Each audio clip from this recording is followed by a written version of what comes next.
Welcome to the Mental Advantage Podcast. Whether you're an athlete trying to perform at your best when it counts the most, a coach or business leader trying to get more out of your team, or someone looking for more personal growth, this is the place for you. This podcast is your map to guide you to the right mindset, systems, and strategies you need to become the best version of yourself. And now, here's John Cullen and Brandon Allen.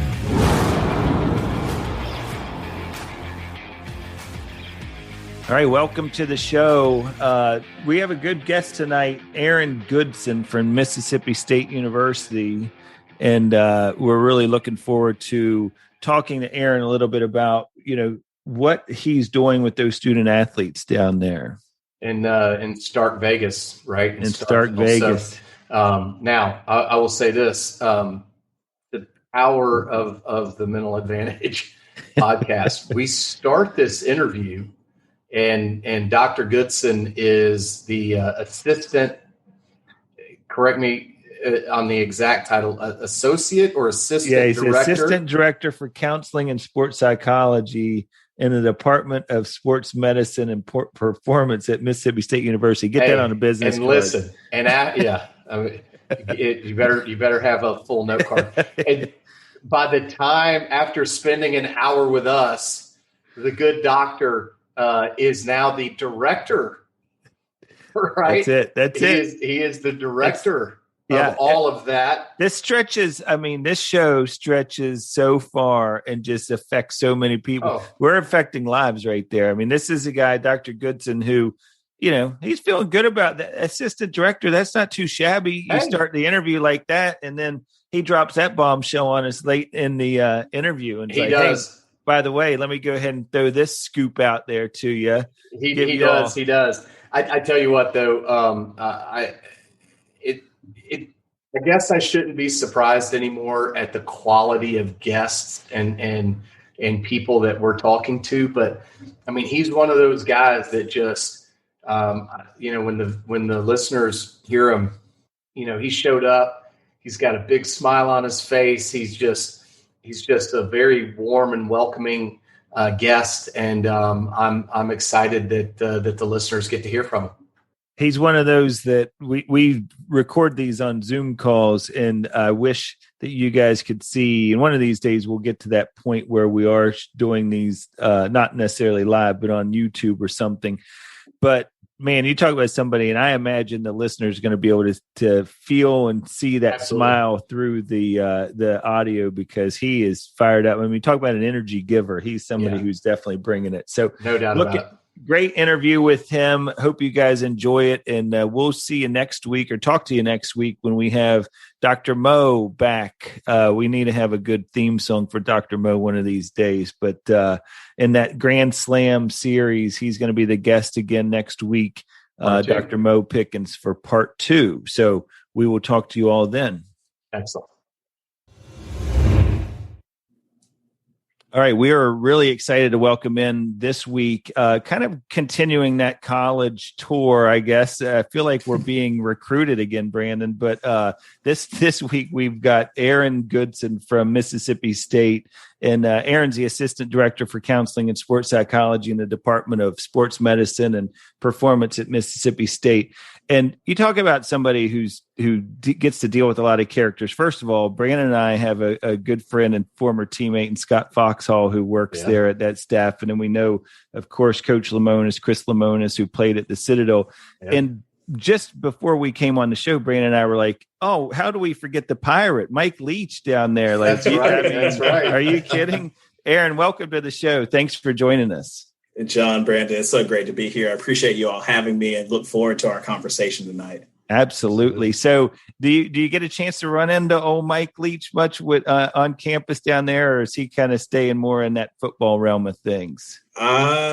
He stays in the football realm. He does around a little bit. I stay kind of in our athletic complex. The facilities down here, we're fortunate to have them pretty close to each other. So I see him around from time to time, but don't get to run into him too much.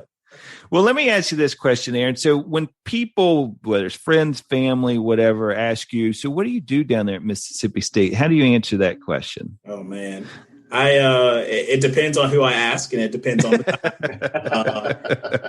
or it depends on who asked me. Right. Rather. But I think the best way to put it is just, aiding in the mental health, wellness, and sport performance of collegiate student athletes. And it's intentionally broad because a lot of times we think about student athletes, particularly those in our revenue generating sports that are all over TV and consuming our free time, and we're cheering. But these are 17 to 23-year-old young people who are figuring out all sorts of things in addition to their sport, whether it be their academics, it be their career development, it be their family situation, whether it's previous or it's current or it's upcoming. And so I keep it broad when I tell people, supporting all of those things for student athletes as they grow and matriculate through Mississippi State. Yeah, no, that makes perfect sense. Do you, and maybe this is kind of one of those questions we always start out with when we have our guests on, is as you look back, I know you had mentioned growing up in North Carolina. Is that correct? Yes, it is. Have you found, was there a particular pivot point? Was there a particular thing that you look back and say, that was where I really started to get interested in the field of counseling and psychology? Was it an influence that you had maybe growing up? I always tell people it's three different things. So one, I was born and raised in Fayetteville, North Carolina, and my parents are both double Tar Heels. Nice. Oh, wow. And also diehard Tar Heel fans. Okay. I grew up watching and going to a bunch of Carolina sports events. And for me, even when I was really, really young, I always remember wondering what happened to those guys and girls when the TV goes off. In all honesty, it started that young. Now, I couldn't put the words of counseling or sports psychology to it, but I remember that. Second thing is that I think by nature of watching a lot of sports, I also had the fortune of being involved in a lot of sports growing up. And really just anything from team sports like basketball and soccer to individual sports like tennis and golf. And what I learned and came to realize is they really helped me make sense of myself in my personal growth and development. But then I also had some performance challenges. And so I tell people, when I walked on, I played tennis for 2 years at Davidson. Okay. And so when I walked on, I realized that it would have been beneficial to talk to somebody about some of the things that were challenges in that process and things I saw around with my peers, whether it be my teammates on the tennis team or from other sports. And so I literally one time Googled sports psychology, did not know it was a thing. My first year, I'm like, okay, I'm thinking about this in a sport context. I'm also thinking psychology, did not quite think counseling. And lo and behold, find out there's an entire field dedicated to this.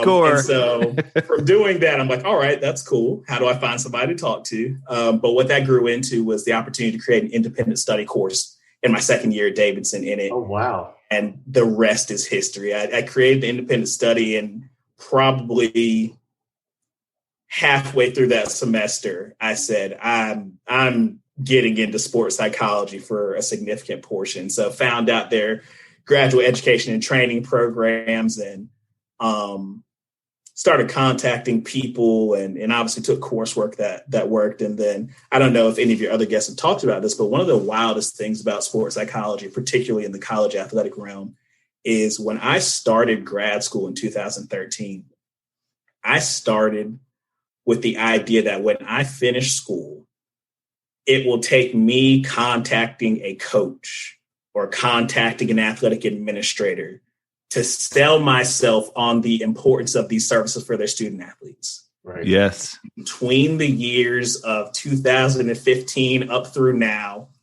sports psychology and mental health, pop culture wise, has just boom. And all these jobs come up. Yep. Professional sports, collegiate sports, Olympic sports.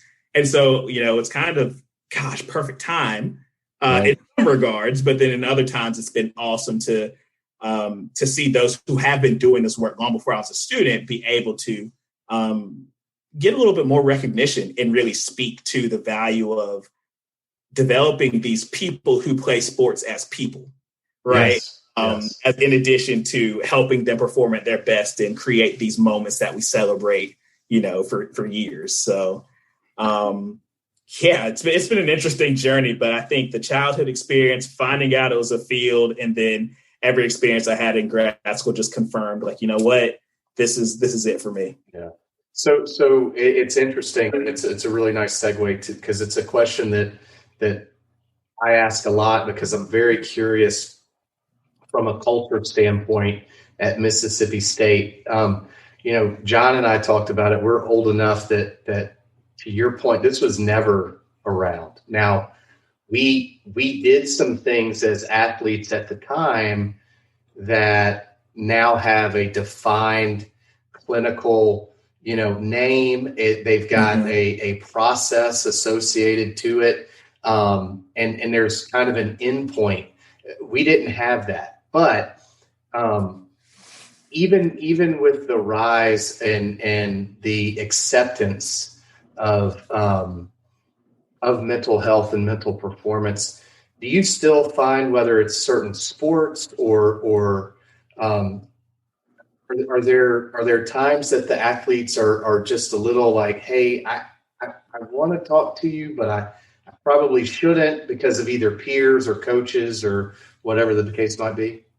Yeah, I think one of the things that we talk about in our department is education is ongoing. And when we say education, it's not just the student athletes, it's the coaches, it's the support staff, it's the administration, because you have this notion that, hey, there could be some real value in talking to someone, opening up to someone, and then you can be met with things like, I've never done this before. I don't know what the implications are. What does it mean? What happens if I share something and I realize that there's a bigger issue than I thought? So that's something that is always something that has to be talked about, something that has to be introduced. And I think we've done a really good job here at Mississippi State in really having a lot of touch points for education. So we're involved in our new student athlete orientation. We're involved in the pre-participation physicals. We're working in ways to engage our coaches, to help chat with them a little bit more about what our department looks like. And that education, I think, just due to, like you said, how it's been for so long in sport, I think just the nature of vulnerability in general is always going to make it a challenge and make education an ongoing thing.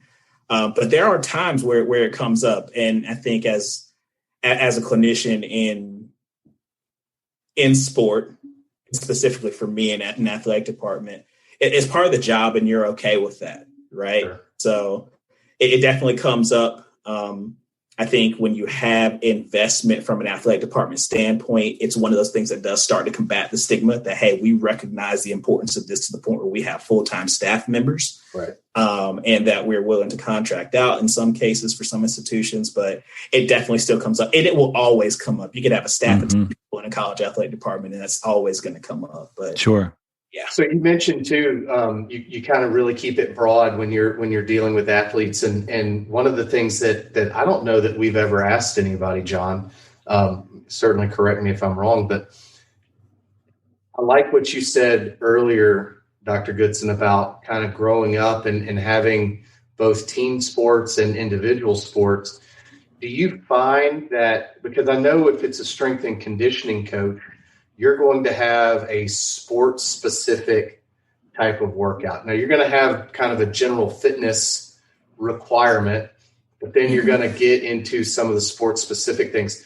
Do you treat your discussions with athletes or teams in the same way, or do you just have to keep everything broad and not necessarily worry about, this young lady is on the tennis team and this guy's on the basketball team or whatever the case may be? Yeah, I would say that the biggest thing that we do and that I do is that, we meet the athlete where they are.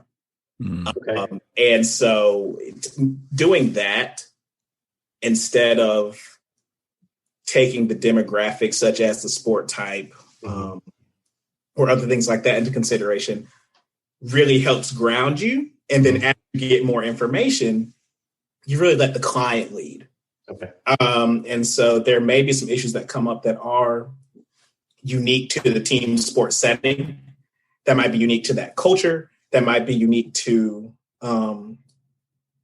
that coach or the point in the season. But then really you don't kind of look for those indicators as much as you let the client share what they want to discuss. And I think that's the same thing when we talk about just generally what it looks like in the room. You may look from the outside as a person, as a fan, or even as a clinician, and you see X, Y, and Z. And you're like, I think we could benefit from addressing all of this. Right. If the client only wants to address X, you only address X. That's right. Okay.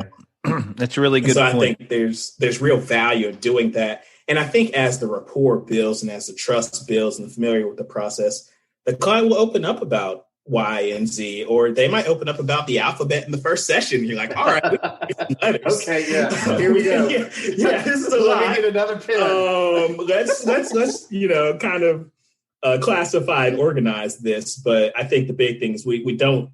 I tend to not in our department. We really don't say, okay, this athlete is in this sport. Gotcha. This is this type of sport. Therefore, this is the approach to take. Too often before just, hey, what brings you in? Mm-hmm. And then there, obviously, that kind of stuff does inform some of the interventions that we might look into dealing with, because as you all know, every sport, especially when you're talking about from a sport performance standpoint, every sport has different points in time, right? In the natural competition, where certain mental skills make more sense than others, right? I think trying to engage in some imagery in the midst of a football game, right? In the midst of a drive. Right.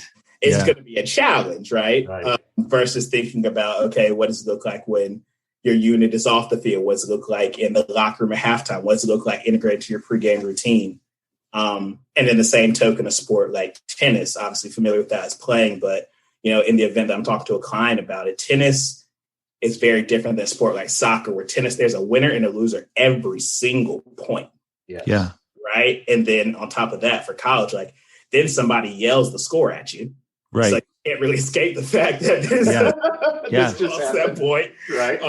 Versus a sport like soccer, where there might be one goal scored in 2 hours, and that determines it. Right. So, you go in with that information once the client has presented, hey, this is what brings me in, and kind of what they're aware of and what they're bringing up. And even though sports offer unique challenges too, in the sense that the flow of the game, right? Because like you're talking about there, you have basketball and soccer and volleyball, some of these sports that are just ever going. There's not much time between plays. Then you have baseball and football and some of the ones that are a little bit more time. So you do have to have a little bit more time to get yourself present moment focused, really letting that kind of last play be the last play and moving on to the next play.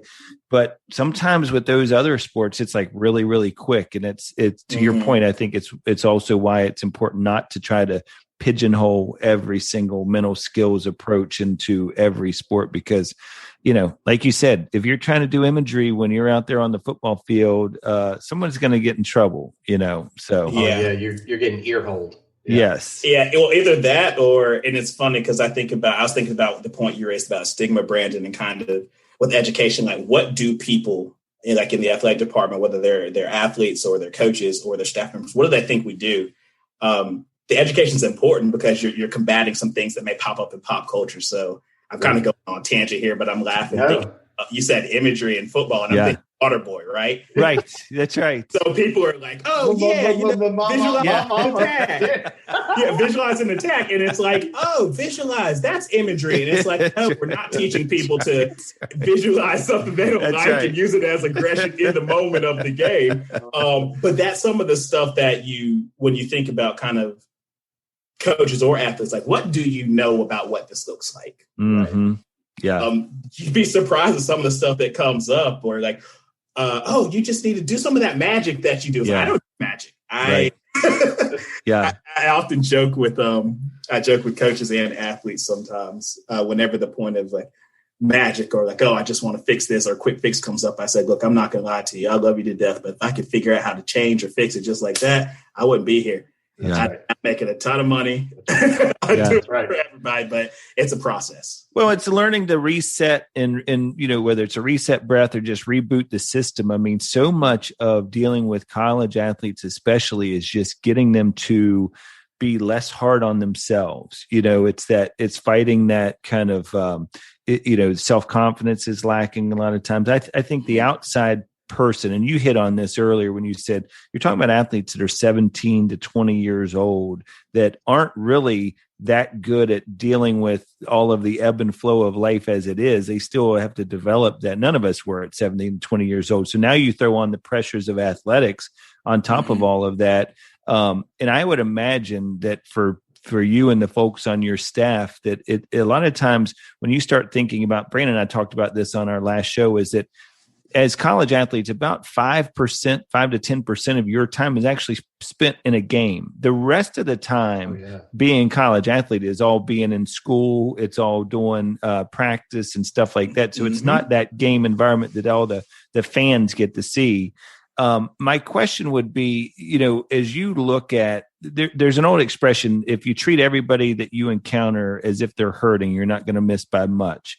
I'm wondering for you, do you find that as you all go through it, would you say like 50% of what you're doing with those athletes is on the court stuff or focused on that? Or is it a lot more that really is on that off the court stuff? It's all the stuff that's like personal life stuff or, those kind of challenges. Yeah, that's a little hard to put numbers to. I have a couple of things that come to mind for me, though. I think one, it depends on the point in the year. And it's because when I first got down here, my boss and I were figuring out how we were going to divide sport assignments, and funnily came to the realization of like every sport's year round.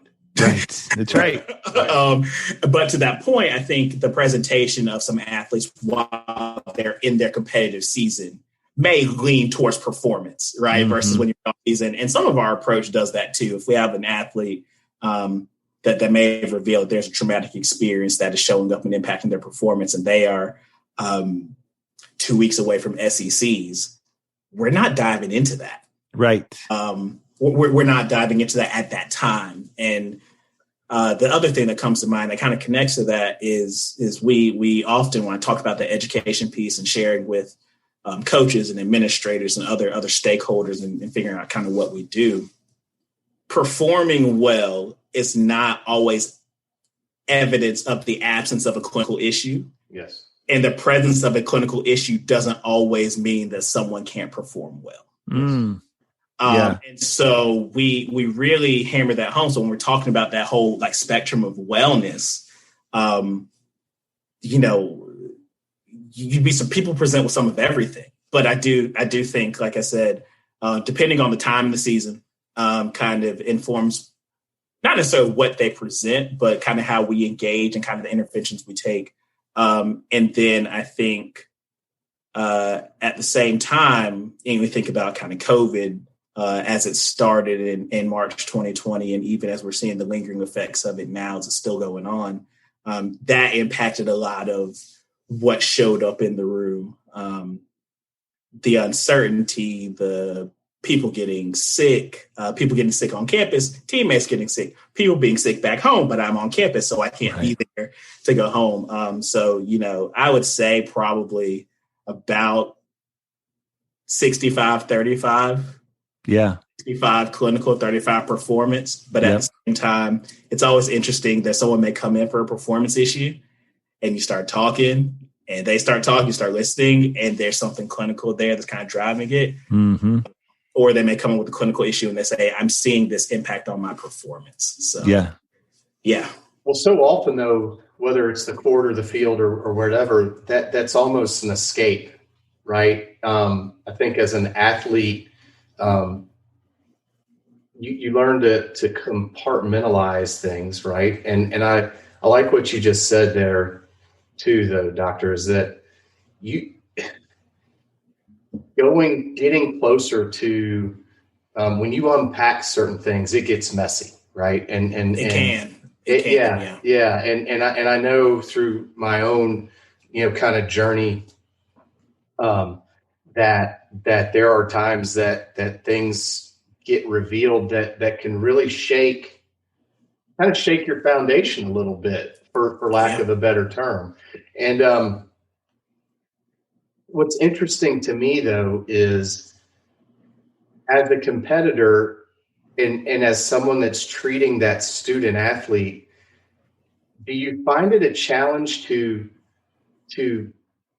allow them to be that kind of, for lack of a better term, that savage, that animal that you need to be to kind of compete at the SEC level that you're talking about, right? Regardless of sport, versus, hey, we love you and let's kind of emotionally get you right. Like, do you find that's a tough line to toe? I don't, because one of the approaches that I take, and I think that we kind of do as a department and looking at the whole person, is we don't see those two things as separate, right? That you're not just this way or the other way, Sure. That you are flexible in kind of the different identities that you have and the different roles and responsibilities you take in certain contexts. And I think the point that you made, Brandon, is really interesting, because when I think about some athletes, they do believe like, well, I can't be this if I'm that too. And it's, well, let's talk about how those are actually a little bit more related, or how those balance each other out, or, how you make meaning of these things and stuff like that. So I don't find it a challenge to let both of those or multiple parts into the room, because I think it really enhances the work once there's the realization that they are, what's the term from that old Kobe, Kanye, Nike commercial? Different animal, same beast. Yes. But that I don't find it a challenge, because the approach that I take is that, you need all of you to perform at your best. Well, when he was saying that, I was thinking to myself about those athletes that always say, I play better when I'm angry. I like to have something going, you know what I mean? It's like there has to be something going on, and it's just not true. They may perceive themselves as playing better when they're angry. Yeah, it's definitely not always the case. I think about one of my colleagues, Dr. Mitch Abrams.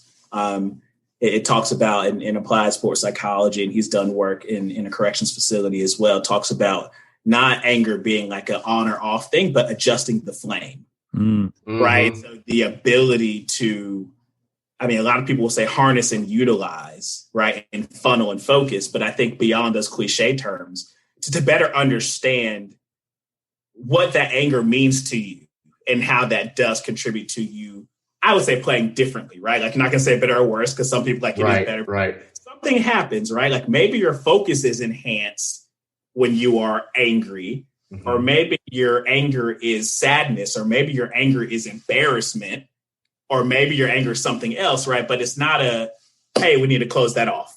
Right. Yeah. I think in the room individually, it's, hey, we need to explore that. And I think we talk about kind of like education with coaches and whatnot. It's a similar thing. It's a similar thing. So do you guys, you mentioned we were talking about identity a little bit earlier, and you were mentioning COVID. And one of the biggest challenges, we've talked to some other guests about this, is especially dealing with those student athletes, was uncertainty. It was that idea of what if this happens, what if that happens, what I call what if thinking, and really getting people to focus on that what is thinking, which is what is happening right now that I can control. And because what if thinking's limitless, right? We can go on and on about all those scenarios. But that's what the athletes will do. They'll start to concern themselves. How was that working with the athletes around, because the other piece to this, and I think it's that underlying piece, is the identity. It's if I don't have football season, what's going to happen to me because I'm a football player, right? If I don't have basketball season, what's that going to mean because I'm a basketball player? Yeah, it was a real challenge. I think part of the challenge was, when you think about some like adolescent theory, like just kind of development, like identity versus role confusion is one of Erickson's, like that's the crisis that you face in that age range. Okay? I think that also college is kind of branded as this place of where you find yourself. And for our student athletes, there's a lot of circumstance and attribution to like, I'm here to do this. Right, and so it's making a real challenge when that got taken away and the uncertainty was present. And I think, when you talk about the notion of what is thinking, John, it's just funny. It's almost like circular logic. Okay, so they're thinking, what if we don't have a season, or what if we do? What is in that situation? We don't know. That's right. right. Yeah. So it brings it right back to the same point. But then gets us to, so what do we know, or what do we do with that lack of knowledge, right? And I think a lot of coaches did great at really working to find ways to maintain connections within their team. I mean, lots of team Zoom calls. I know clinicians across different athletic departments start coming up with things like Zoom game nights, like let's pick an area over Zoom, or let's do charades, like figuring things out to maintain that social piece and that social connection. And I think a lot of student athlete development professionals, in addition to sport counseling and sports psychology clinicians, did well with, what else is here? Like, what else about you? This does not define you, yet we acknowledge this is a big part of your life, or this is a big reason why you came to this institution. This is important to you because you've been doing it since you were 2 to 7 years old, So that is true. And what else is there? But it was a real challenge in the midst of this. So talk about that, Dr. Goodson. So this is something that's really interesting to me, is I believe, and Brandon and I have talked about this some, is this is the result of over-specialization in sports. It's the, these kids that are being put into those situations where they're just playing baseball 365 since the time they're 8 years old or whatever. Like, if you're taught this from an early age, that this is your ticket to college, number one, that's going to get you a scholarship, and now you have to go and keep that scholarship. And we're seeing athletes commit at 8th grade, 9th grade. I mean, it's getting crazy, right? I mean, it's getting crazy out there. But I imagine that's part of that big challenge for you guys when you get them on campus is, now what? Like, I got to deal with this kid who thinks that this is the only thing there is to life. Yeah, either that, or you'd be surprised at the number of kids where it's like, I'm just doing this to get through college, or I'm just doing this because it's the only thing I absolutely know. Or I don't even want to be here. I don't even want to be here. I mean, my motivation is like I've reached the pinnacle of whatever either I did or my parents, and most of the time it's parents, have put out there for me to reach. I'm here.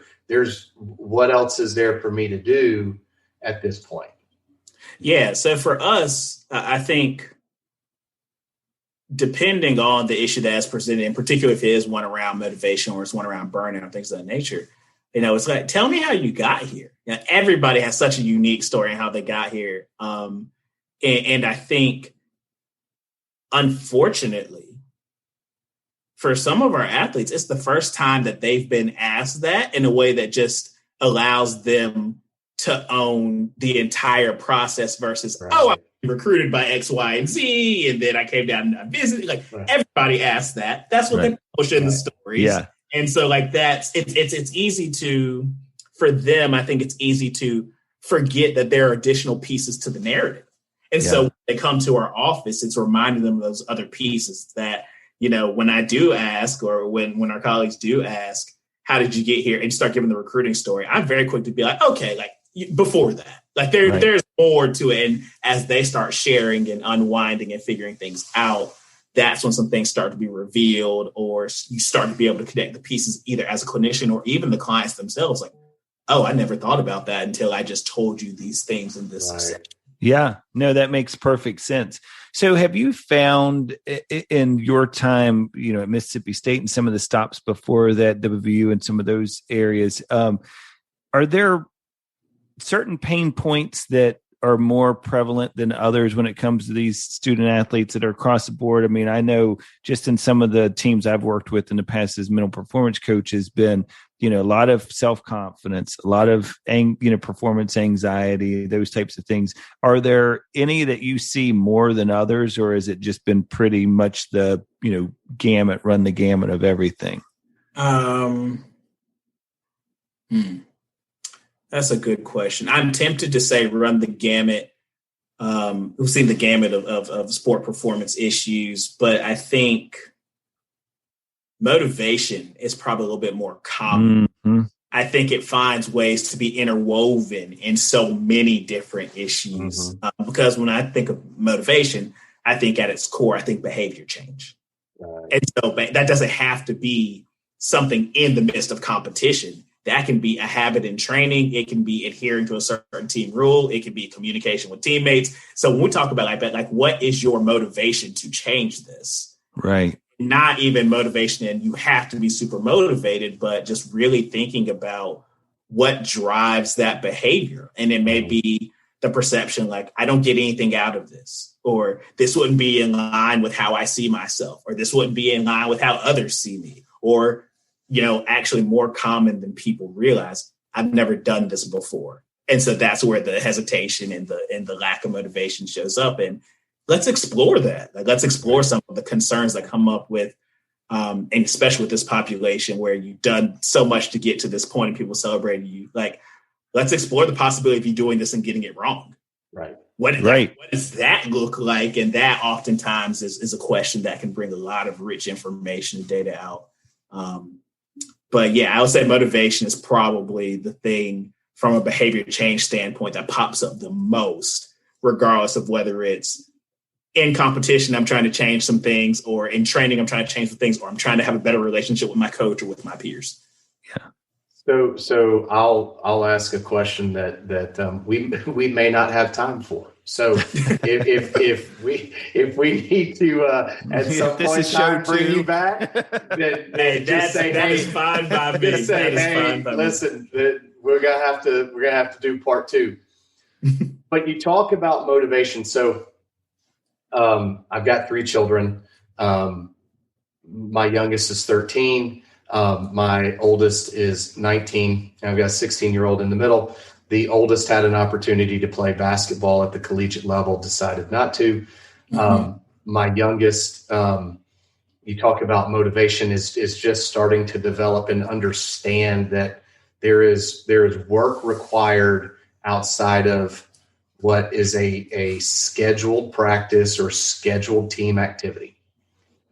The question that I have is, do you see social media playing a as big of a role as I do as a parent in terms of either their self-worth, their motivation? Because, hey, I'd kind of rather get on YouTube. I'd rather post something. I'd rather play something instead of this thing that, to your point, I might fail at. I might not really be able to put myself out there. I don't know if I'm vulnerable enough to allow myself to fail, because all these people can see it now. When John and I came up, if we had a bad day, the only people that knew that we had a bad day were the people that were at the game. That was it. There were no videos. There weren't anybody. Yeah. There were no trolls on Twitter that were hating on us. It feels like the microscope on the student athlete today. I can't help but think that it impacts their motivation in some way, shape, or form. Yeah, I think one, yes, whole nother episode. But two, absolutely. And it simultaneously doesn't come up as often as you think and comes up more often than you realize. I think that when we talk about that microscope and what social media captures and the internet living forever, I think on one hand, athletic departments do their best to do a great job to step in, intervene, support. And I said that word slowly with intention, because I think it's also still so new and evolving that we're trying to figure it out. And there's this notion of like very paternalistic type of, we got to protect our student athletes. And that's a whole different thing. But also that it's more often than not used in a positive way. But to your point, Brandon, I think then it's, well, if I'm not getting this engagement on social media, or I don't have the social media presence, or I see this standard that's set on social media, then it can really have some threats to my motivation, my engagement with myself and the task at hand. Yeah. And I'm sure that you all have heard this, but often talk about, social media being everyone's highlight reel. Oh yeah. Right. Everyone's best life. I mean, it's all, Facebook, Instagram and all that. You made me just think about something are you all aware, or people on your staff aware when, say, somebody has that costly turnover in a football game or makes a bad turnover in a basketball game or whatever? Is that something that you all would like, hey, let's keep an eye on their social media, maybe people start going after them or anything like that, because now you do want to kind of help protect them? It goes back to the notion of, if it comes up in the room, it comes up in the room. Okay. We would be falling down all the rabbit holes if we. Oh, no question. Yeah, if you just start. And so we just really very much are, what the client brings, and sometimes the client's aware of it, or sometimes concerned staff member might come up and say, like, "Hey, I don't know if you saw this." It's right, but again, if it's not something the client brings, we often don't necessarily look for it, or we might even acknowledge it. Because one of our big things too for our clients is that, two things. One, don't assume that we know things. So sometimes a client will come and it's like, I'm sure you heard this. Right. Like, no, I haven't heard anything. Yeah. A lot of that is by choice, but then also like the importance of allowing them to tell their side of the story or their version of the story. But two, we also, if we have heard someone say, hey, I want to let you know that this has been said, like, tell me, is there truth to that? Or tell me kind of your experience with it. We say we don't keep secrets from you all as students. So one of the things that I was thinking about there when Brandon was talking about that motivation piece, and you were unpacking that, was it reminds me of motivation, competitive. Like, there's so many different terms that people use to describe the same thing, and how important it is for coaches. We've talked about this before, is for coaches to make sure that they're all on the same page, because a coach can come to a player and say, I just wish you were more competitive. Well, my idea of competitive is completely different than maybe your idea of competitive. And so now all of a sudden, if we're not aligned on that, that can cause a lot of extra stress too, because what happens, I think, and competitive is one of those things that I feel coaches have to be very careful about, is when you're asking players to be ultra competitive, the one thing that byproduct of that can be very results focused, right? Because now all of a sudden it's all about wins and losses, and it's all about success or failure. And now you're doing, as a coach, something that's kind of a little bit converse to what you as a sports psychologist or a mental skills coach, anybody who's involved with that athlete would recommend, which is don't get too far down the road. Yeah. No, that's a really, really good point, John. I think, and a lot of the education we do with our coaches, I mean, you talked about how competitive is one of those terms. Unfortunately, I think a lot of the terms of performance psychology fit that description of coach means one thing, athlete thinks another thing. Sure. And so we always, encourage our coaches, get information from your athletes about what being confident or what being motivated looks like to them in their words. And then I think from a clinician standpoint, one of the things that I like to do, and it throws people off sometimes, I'm not going to lie, is I might ask them their definition, their conceptualization of, what does being confident look like to you? What does being motivated look like to you? And they'll share it.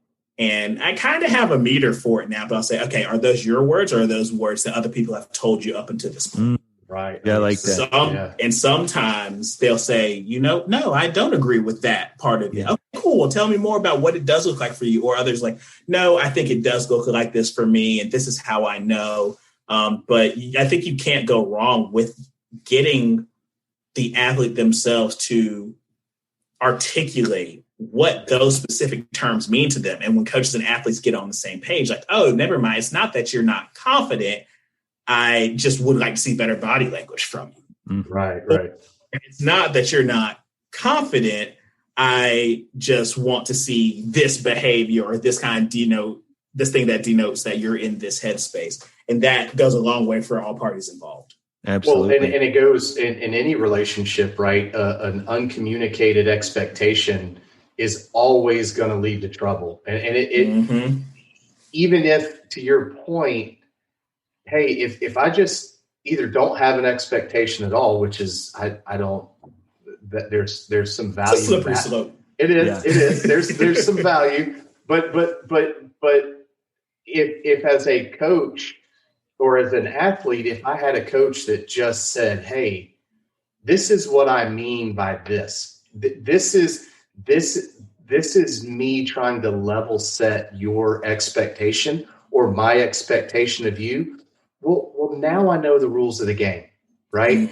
Versus if we're all out here playing football and I'm doing something and it's a 15-yard penalty to you, it doesn't even draw a flag to me. That, it's a completely different game. So I like to hear that you really kind of question that athlete to understand how they feel about certain things that absolutely will drive them out on the field. I wish as an athlete that was something that I would have had some understanding of coming up. Yeah, absolutely. It's definitely beneficial.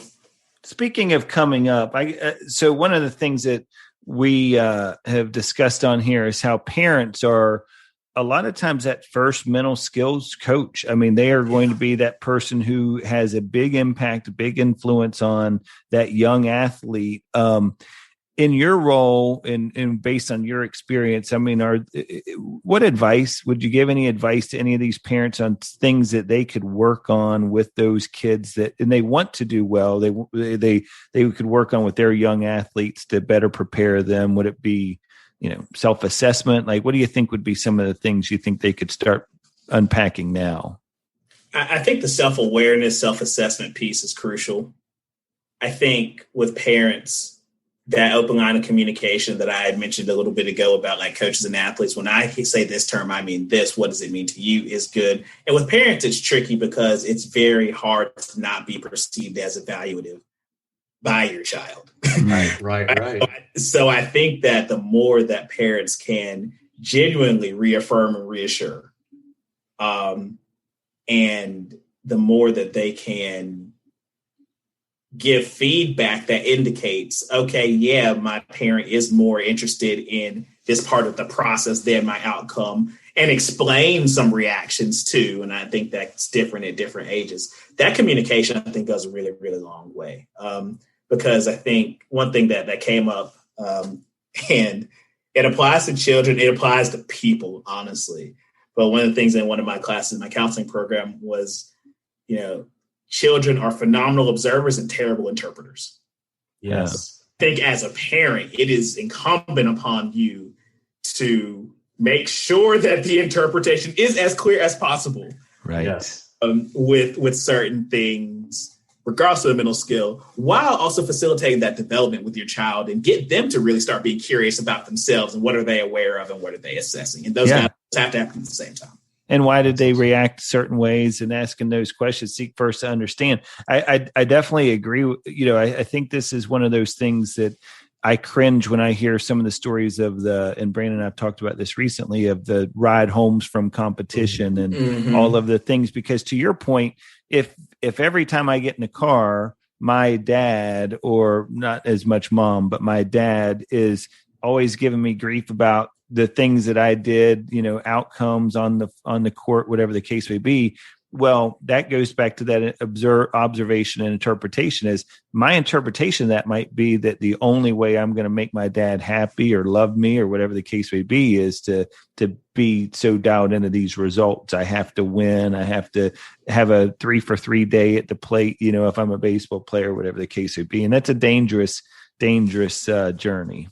But so is the other side, right? I mean, because if it's all, hey, rah, way to go, and they never learn the it pays to be a winner kind of mentality, there's a slippery slope where if you don't do your job out on the field or whatever, and as a parent, you just, everything's okay, everybody's a participant, everybody wins.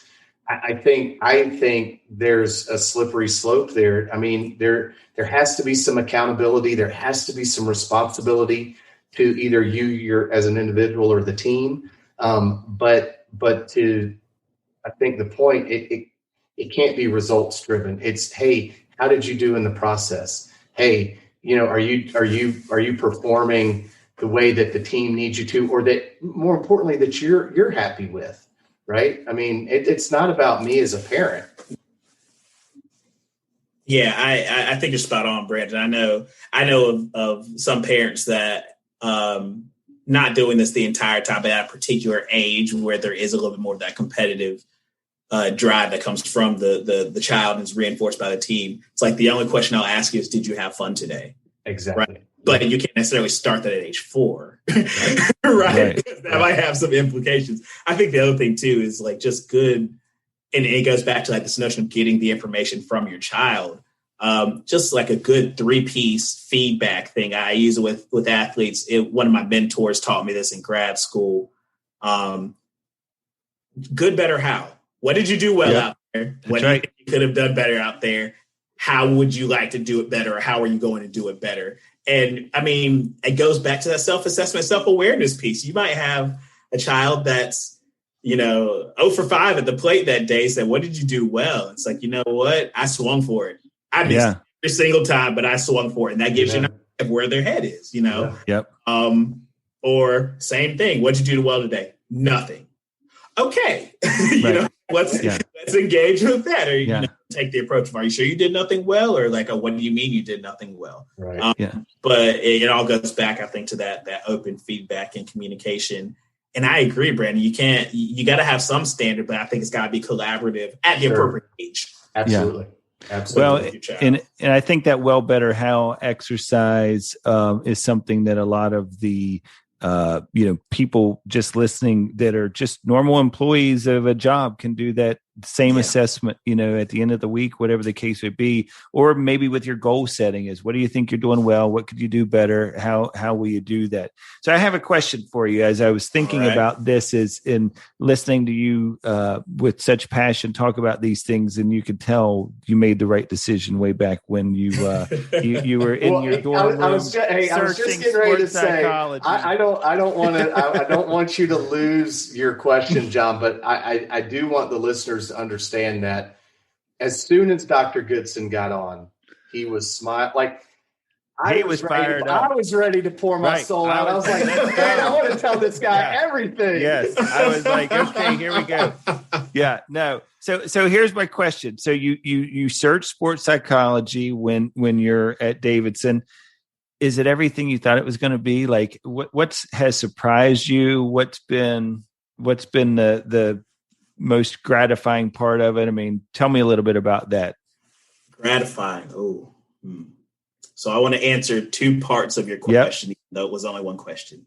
Is it everything I thought it would be? It's actually more. Okay. I think when I was a young sophomore at Davidson, I had not yet made the full connection of the well-being piece to it. And now as a professional, understanding that and integrating it into the sport performance. And again, that whole spectrum and the holistic viewpoint, it's much more than I thought it was. And that is what's gratifying about it. I tell upcoming students and even young professionals, and just remind even professionals that have been working in the field longer than me, that in a collegiate athletic department, and probably in other spaces too, we are probably the only space that a student can come and we're not asking anything of them. And for me, that's extremely gratifying. Whether you go to your coach, and not that, you're not supposed to ask anything of them, because it's, your coach should ask something of you. Your teammate should ask something of you. Your academic should, but it's really nice to be that space. In such an important time in life, but then also in some of the identities and roles and responsibilities in a space where a lot of them just don't have that. and to help them realize and understand that you're allowed to have that. You're allowed to have a space where someone is not demanding something of you and you can just be yourself, whether it's here or maybe there's a connection, a relationship that you have where that can be. That's probably the most gratifying part for me, John. Yeah. And it's kind of, in a cheesy way, being who I needed at that point in time in college. That's a cool way to look at it. But yeah, no, that really, I think it drives me daily. It makes it great. And I think it's funny. You said like, hey, you found it, you're passionate about it. I spent a year as a professor. I was going the full academic route. Really? Yeah, I spent a year as a professor. I taught a lot in grad school, and that was an unexpected surprise. I did not know I would enjoy it as much as I did.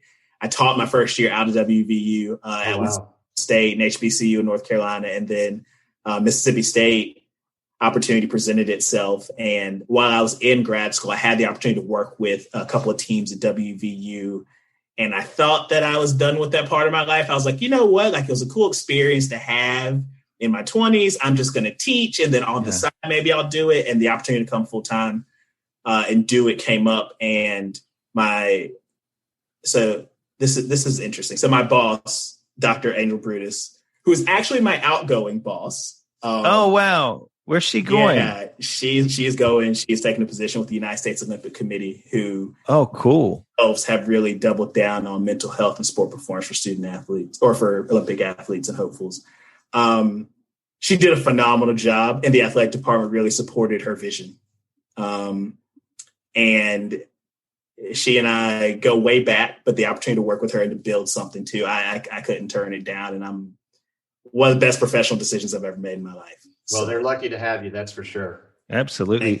How many are on the staff there at Mississippi State as far as working with you? So it's 3 full-time. So another kind of thing I'll drop. So I'm actually moving into the director role. Good for you. Congrats. Okay. Is this a press conference? Is this, are we like making it's not a press conference. No, but I'm moving into that role in about 10 days or so. Oh, wow. But it's 3 full-time staff. So we're actually hiring right now for an assistant director. Oh, that's awesome. But 3 full-time staff. In May 2018, Dr. Brutus started. It was just her. Very quickly, there was a realization, hey, you got to have more than one. Right. In July 2019, and then we had our third position come on in September 2020.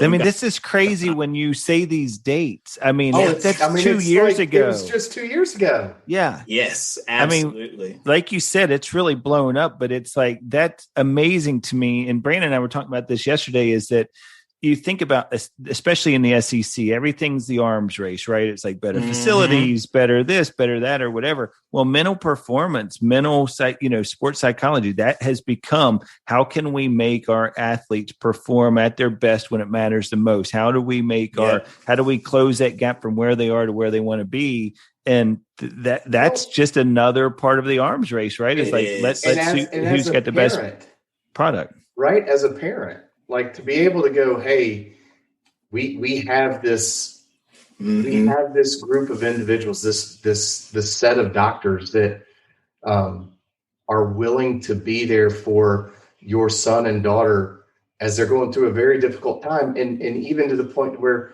the studies show that a male's brain isn't fully developed for another 5 years after he leaves you. So why wouldn't you want as many folks like you, Dr. Goodson, to pour into them when they're in this critically important stage of development?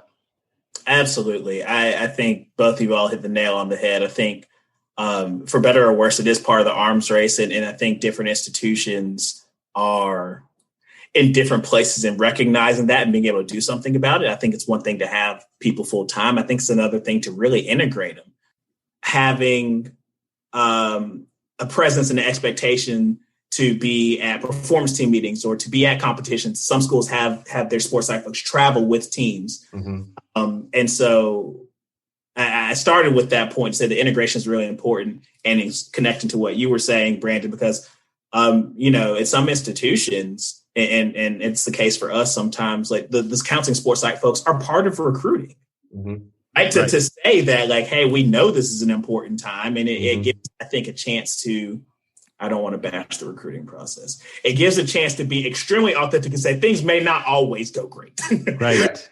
And when they don't, right, we're ready. Is a challenge, there is this support that is present. I think that's an excellent point, because it's the truth. It's the one thing it's the one bit of that arms race that's actually beneficial to the student athlete on a much broader scale. I mean, the fact that you have the best facilities, the best weight room and all that, that's nice. It helps the athlete, from a on the game, in the game experience. But what you all are doing in that sports psychology counseling part of it, sports performance part of it, that's going to help that person as a whole. So I think they got the right guy for the job. I think Mississippi State made they didn't call Brandon and I, but after today's show, we would have definitely put in a good word for you. So they just beat us to the punch.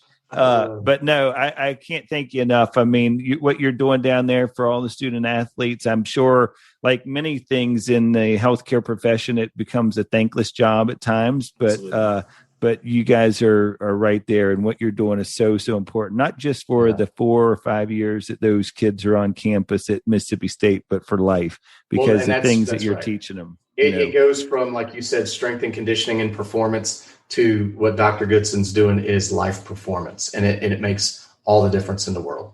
Yep, absolutely. Well, thank you so much. We really enjoyed it. Hey, You're we want definitely you back, going to have Doctor, to come after back things slow down and you have time. We'd definitely love to have you back. I love being on here. Thank you guys, John and Brandon, for having me on, and just let me know when you want me to come back. I'd love to do it, and really enjoyed tonight's conversation.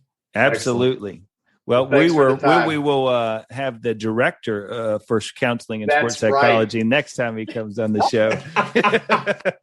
Absolutely. All right. That's great. Thanks you. I appreciate you. Absolutely.